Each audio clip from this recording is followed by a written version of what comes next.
Jai Gurudev students, today we will solve question number 1 in exercise 1.1. Now first part is minus 2 upon 3 into 3 upon 5 plus 5 upon 2 minus 3 upon 5 into 1 upon 6. इस question में हमें किसी appropriate property का use करना है और इसको solve करना है या इसका आंसर फाइंड करना है। तो यूँ तो हम इसको डायरेक्टली भी सॉल्व कर सकते हैं, लेकिन यहाँ पे प्रॉपर्टी का यूज़ करने के लिए बोला गया है। तो चलिए इसको सॉल्व करते हैं। Now solution. Now minus 2 upon 3 into 3 upon 5 plus 5 upon 2 minus 3 upon 5 into 1 upon 6। सबसे पहले हमें इसे क्वेश्चन के जैसे ही लिख लेते हैं और इसमें हम टर्म्स को काउंट करते हैं कि इस क्वेश्चन में कितने टर्म्स हैं। मल्टीप्लिकेशन फॉर्म्स में रेशनल नंबर जो होते हैं उसको हम वन टर्म काउंट करते हैं। यहाँ से लेके यहाँ तक जो नंबर लिखा है वन टर्म काउंट करेंगे, और ये जो नंबर सिंगल है सेकेंड टर्म काउंट करेंगे, और ये जो टू रेशनल नंबर लिखे हैं इसको हम थर्ड टर्म काउंट करेंगे। चलिए इस क्वेश्चन को अरेंज कर लेते हैं। सबसे पहले माइनस 2 अपॉन 3 लिखेंगे, फिर 3 अपॉन 5 लिखेंगे, और इस लास्ट टर्म को शिफ्ट करके हम यहाँ लिख लेंगे 3 अपॉन 5 इंटू 1 अपॉन 6, और इस प्लस 5 अपॉन 2 को हम लास्ट में लिख लेंगे। ऐसा हमने इसलिए लिखा कि हमने यहाँ पे कॉम्यूटेटिव प्रॉपर्टी का यूज किया। Commutative property.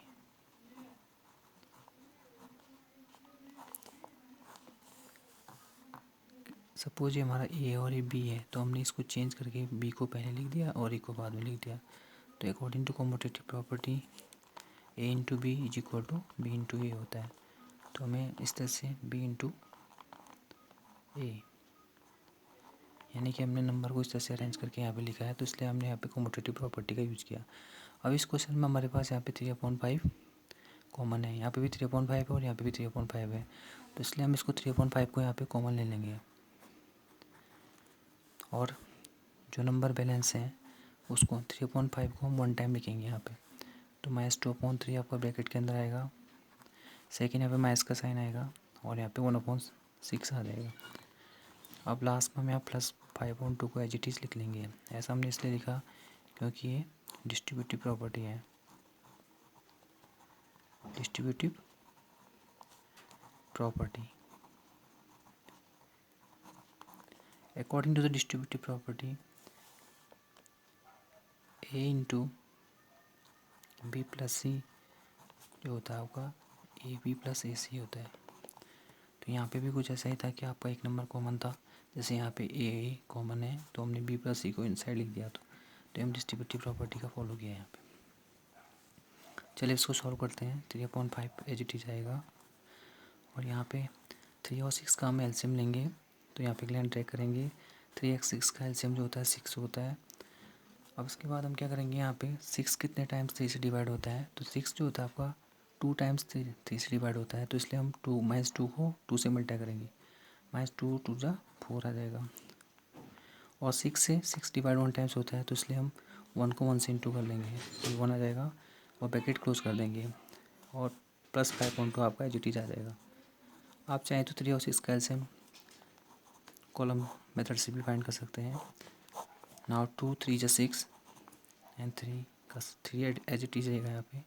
इसके बाद 3 1 जा 3 3 1 जा 3, तो यहाँ पे एलसीएम जो आता है आपका 2 इंटू 3 दैट इज़ 6। तो इससे हम इसका एलसीएम ले सकते हैं। फिर हम यहाँ पे 3/5 को एज इट इज़ लिखेंगे। ब्रैकेट के अंदर हम -4 और -1 को ऐड करेंगे, तो यहाँ पे -5/6 आ जाएगा। ब्रैकेट क्लोज कर लेंगे, फिर +5/2 आ जाएगा।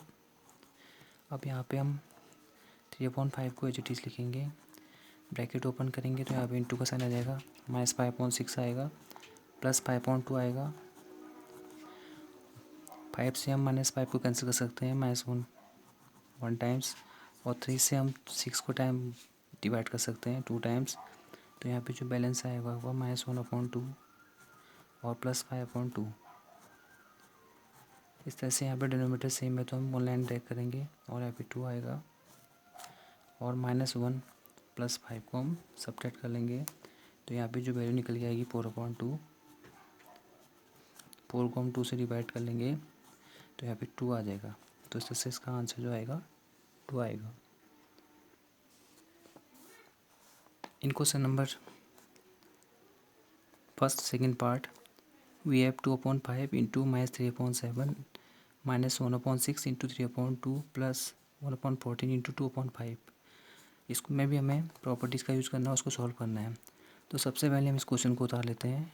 2/5 इंटू -3/7 -1/6 इंटू 3/2 प्लस 1/14 इंटू 2/5। अब इसमें हम टर्म काउंट कर लेते हैं। तो सबसे पहले ये 2 रेशनल नंबर मल्टीप्लाई फॉर्म में है, तो ये हमारा 1 टर्म हो गया, ये हमारा सेकेंड टर्म हो गया और ये हमारा थर्ड टर्म हो गया। तो there are 3 terms in this questions. Now इसमें हम जो नंबर कॉमन है उसको एक साथ लिख लेते हैं। यहाँ पे 2/5 है इस टर्म में और इस टर्म में भी 2/5 कॉमन है, तो इन टर्म को हम एक साथ लिख देते हैं। तो फर्स्ट 2/5 इंटू -3/7 हम यहाँ पे लिखेंगे। फिर इस 1/14 और इंटू 2/5 को हम यहाँ पे लिख लेंगे। 1/14 इंटू 2/5 को इसके साथ अरेंज करके लिख लेंगे और -1/6 इंटू 3/2 को हम लास्ट में लिख लेंगे। तो इसमें हमने ऐसा क्यों किया, ये भी आपका एक कॉम्यूटेटिव प्रॉपर्टी के अंदर आता है। यहाँ पे हमने कॉम्यूटेटिव प्रॉपर्टी का यूज किया है, क्योंकि यहाँ पे अगर हम इसको ए लेते हैं, इसको बी लेते हैं, तो ये हमने बी को पहले लिखा है और ए को बाद में, यानी कि इस तरह से हम कॉम्यूटेटिव प्रॉपर्टी में क्या बोलते हैं कि ए इंटू बी। अगर हम इसको इस तरह से अरेंज करते हैं बी इंटू ए, तो ये हमें कॉम्यूटेटिव प्रॉपर्टी में कॉम्यूटेटिव प्रॉपर्टी के बारे में बताता है, यानी कि हमने इसमें नंबर को रिवर्स कर दिया है। अब इसमें हम देखते हैं कि इस टर्म्स में कॉमन क्या है। तो यहाँ पे कॉमन जो आ रहा है हमारा 2/5 कॉमन आ रहा है फर्स्ट 2 टर्म्स में, और -3/7 यहाँ पे ब्रैकेट के अंदर रहेगा और उसके साथ प्लस 1/14 आ जाएगा और यहाँ पे हम ब्रैकेट क्लोज कर देंगे और यहाँ पे हमारा नंबर जो बचेगा -1/6 इंटू 3/2 आ जाएगा। हम चाहें तो यहाँ पे 3 से 6 को कैंसिल कर सकते हैं। 3 1 3, 3 2 6।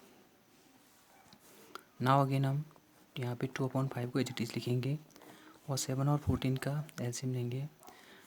जब कोई 2 नंबर्स एक ही टेबल में आते हैं तो जो बड़ा नंबर होता है वो उसका एलसीएम होता है।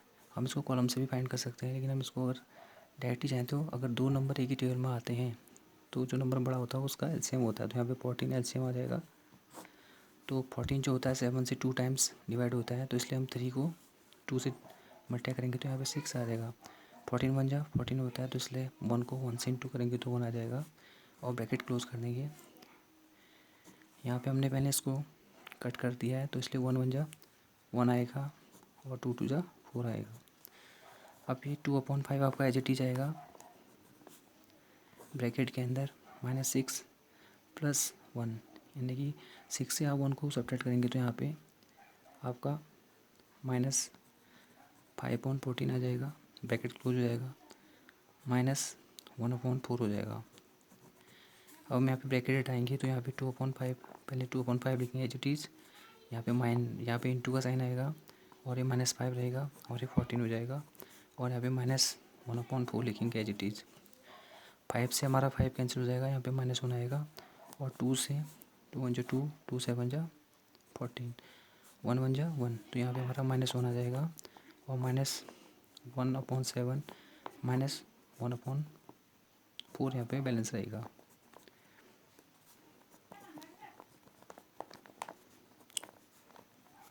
तो इस तरह से हम 7 और 4 का यहाँ पे एलसीएम लेंगे। 7 और 4 का अगर हम यहाँ पे एलसीएम लेते हैं तो 2 2 जा 4, 7 विल रिमेन सेम। नाउ 2 1 जा 2, 7 सेम रहेगा, 7 1 जा 7, तो ये एलसीएम आ जाएगा आपका 2 इंटू 2 इंटू 7, 2 2 जा 4, 7 4 जा 28 आ जाएगा। तो हम यहाँ पे एक 1 लाइन ड्रैग करेंगे, ये 28 आ जाएगा। 28 को हम 7 से डिवाइड करेंगे तो 4 टाइम्स होगा, तो -1 को हम 4 से मल्टीप्लाई करेंगे तो ये हो जाएगा आपका -4 और 4 से हम 28 को डिवाइड करें तो 7 आएगा, तो 7 1 जा 7।